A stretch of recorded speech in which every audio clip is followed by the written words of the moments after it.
인사할 시간도 없습니다. 안될 과학의 레알 짧은 과학, 긴급 과학의 공진입니다. 오늘은 갑자기 툭 튀어나온 렌즈가 너무나도 싫었던 대부분의 일반인들은 생소한 이야기일 것이나 최근 전세계 과학자들 사이에서는 매우 핫하디핫한 마치 미래에서 온 것만 같은 초박막 메타렌즈 기술을 긴급히 전해드립니다. 13세기쯤 렌틸콩 혹은 렌즈콩과 그 생김새가 너무나도 많이 닮아서 이름이 붙여진 안경과 카메라, 현미경, 망원경, 스마트폰 카메라 어디에든 더 이상 빠질 수 없게 되어버린 기술이 있습니다. 바로 이 렌즈. 오랜 세월을 거친 이 렌즈의 발달로 그동안 우리는 피부 속의 작은 균들의 존재를 알게 되었을 뿐만 아니라 전자제품의 기반이 되는 반도체 공정을 개발할 수 있었고, 더 나아가 다양한 렌즈의 개발과 조합들을 통해 카메라와 스마트폰이 탄생하면서 결국 우리는 집에서는 볼 수 없었던 더 많은 세상과 마주할 수 있게 되었습니다. 그러나 싸이월드와 인스타그램의 역사를 거치며 카메라 성능에 대한 핵인싸들의 끊임없는 욕구가 나타나면서 하나의 카메라 렌즈 모듈에 들어가는 렌즈의 개수는 점차 늘어나게 되었고, 그 와중에 스마트폰은 페피들의 기대를 저버릴 수 없었기에 더 가볍고 더 얇은 폰들이 등장하게 되면서 결국에는 렌즈가 머물러야 할 자리를 이탈해버리는 사태에까지 직면하게 되었습니다. 그렇다면 렌즈는 왜 더 이상 얇아지지 못했던 것일까요? 사실 렌즈의 원래는 빛의 굴절에 있습니다. 그러니 굴절을 알아야 되는데요. 동전이 들어있는 컵을 옆에서 쳐다봅시다. 동전이 안 보이겠죠? 당연한 얘기. 그러나 물을 따르는 순간 보이지 않던 동전이 보이게 됩니다. 이것은 바로 빛이 진행하는 방향이 물속에서 나오면서 굴절되기 때문입니다. 도대체 왜 빛이 굴절이 될까요? 그건 빛의 속도가 공기 중에서보다 물속에서 더 느려지기 때문입니다. 아니, 빛의 속도가 느려지는데 왜 굴절이 된다는 것이냐? 좀 더 직관적으로 들어가 봅시다. 빛은 파동의 형태로 진행됩니다. 따라서 이 빛들의 마루 부분만을 연결해서 위에서 다시 쳐다보면 이렇게 파동의 진행을 간단히 그려볼 수 있는데요. 이렇게 진행하는 선들의 모습을 말하기 쉽게 빛의 파면이라고 부릅시다. 이때 빛이 물속을 진행하게 된다면 빛의 속도가 느려지게 됩니다. 그러면 어떻게 될까요? 파면을 표시한 선들이 움직이는 속도가 느려지면서 진행 방향이 꺾이게 되죠. 그렇습니다. 결국 굴절은 빛의 속도가 느려지기 때문에 발생합니다. 따라서 우리가 과학 시간에 배우는 굴절률이라는 용어는 사실 각각의 물질들이 빛의 진행 속도를 얼마나 느리게 하는가에 대한 정도를 의미하는 것이죠. 자, 다시 우리가 볼록 렌즈라고 부르는 이 유리 구조를 살펴봅시다. 빛이 진행한다고 했을 때 볼록 렌즈의 가운데로 진행하는 빛은 가상자리보다 두꺼운 유리를 지나가기 때문에 빛이 진행되는 파면이 유리로부터 가장 늦게 나올 것입니다. 따라서 볼록 렌즈를 통과한 빛의 파면은 이러한 형태를 띠게 되고 결국 한 지점으로 모이게 되죠. 우리는 이러한 볼록 렌즈를 이용하여 어린 시절 많은 것들을 지지고 또 지져보곤 했습니다.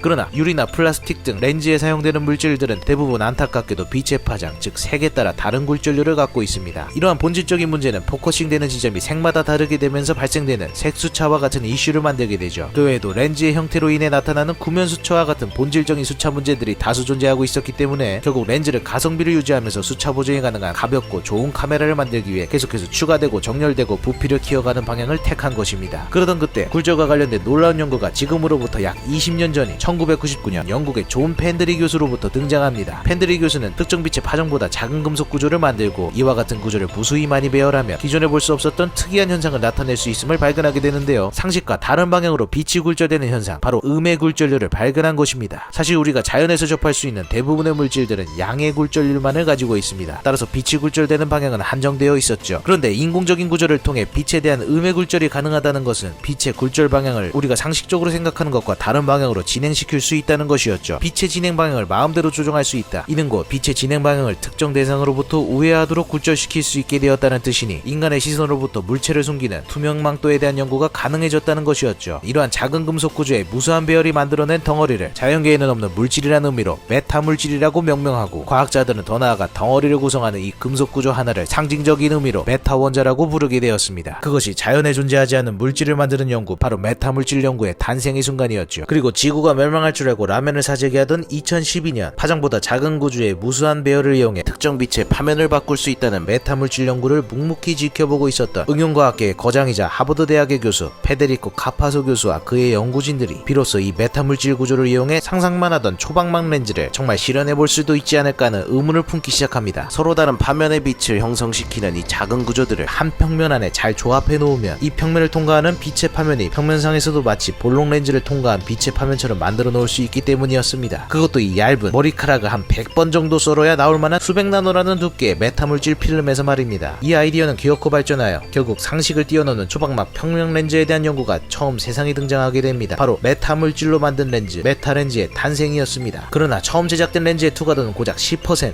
마치 선글라스로 렌즈를 만든 수준이었죠. 역시 연구로만 끝날 연구였을까요? 모두가 메타렌즈 연구에 대한 실용성에 회의감을 느끼던 때 다른 한편에서는 기존의 금속 구조가 아닌 비금속으로 메타물질을 만들면 투과도도 높으면서 다양한 특성을 가지는 메타물질을 만들 수 있다는 연구를 보고합니다. 그리고 마침내 2016년 카파소 교수는 큰 일을 저지르고 맙니다. 유리처럼 빛을 잘 투과하면서 동시에 최신 현미경에 사용되는 상용 렌즈와 견줄만한 수준의 렌즈를 이 얇은 평면상에 구현해낸 것이었죠. 바로 우리가 원하던 진짜 메타렌즈를 말입니다. 카파소 교수와 연구진들은 본격적으로 판을 키우기 시작합니다. 2018년 네이처 나노테크놀로지에서는 메타물질 구조의 형태를 개조하여 색수차까지 보정 가능한 메타렌즈를 만드는 데 성공합니다. 이제 하나의 초방막 렌즈만으로도 모든 색상이 한 지점에 포커싱이 가능해지게 되었죠. 2019년인 올해 네이처 커뮤니케이션즈에서는 구조를 더 개조하여 색수차와 더불어 빛의 편광에도 영향을 전혀 받지 않는 초방막 렌즈 개발에 성공합니다. 너무나도 행복해진 카파소 교수는 테드에도 영상으로 등장하여 자랑하기 시작합니다. 더 나아가 최근에는 메타렌즈라는 스타트업 회사도 차리게 되었죠. 그렇게 크고 무거운 렌즈의 시대에 종지부를 찍을 새로운 초방막 렌즈의 시대가 가까워져 온 것입니다. 다시 말해 이 얇은 판으로 카메라, 현미경, 망원경을 만드는 세상이 올지도 모르는 시대가 말입니다. 과거의 렌즈 연구는 어떻게 렌즈를 깎아내느냐 혹은 어떻게 렌즈들을 조합하느냐에 집중되어 있었습니다. 그러나 누군가 모든 걸 내려놓고 렌즈의 근본적인 원리에 대한 질문을 다시 던짐으로써 결국 공간에 따라 빛이 지연되는 수준을 다르게 함으로써 원하는 화면을 만들어내는 것이라는 간단한 결론에 도달했고, 그리고 그것을 평면상에 실현시킬 수 있는 메타물질이라는 새로운 연구 기술의 등장과 함께 더 이상의 새로운 과학은 없을 것이라는 대중들의 걱정과 우려를 한순간에 잠식시켰습니다. 이미 발전되어 버린 기술에 대한 지속적인 접근이 아닌 근본적인 원리에 대한 이해가 탄생시킨 새로운 과학과 새로운 세상, 이 초방막 렌즈에 대한 연구가 당장 올해 일어나고 있는 과학자들의 이야기라는 것을 생각해보면 현재의 과학자들이 여전히 놓치고 있는 또 다른 새로운 과학들이 어딘가에 산재해 있지 않을까요? 카톡티보다 해결해야 될 문제가 너무나도 많은 이 시대의 가장 핫한 과학, 긴급과학의 공진이었습니다.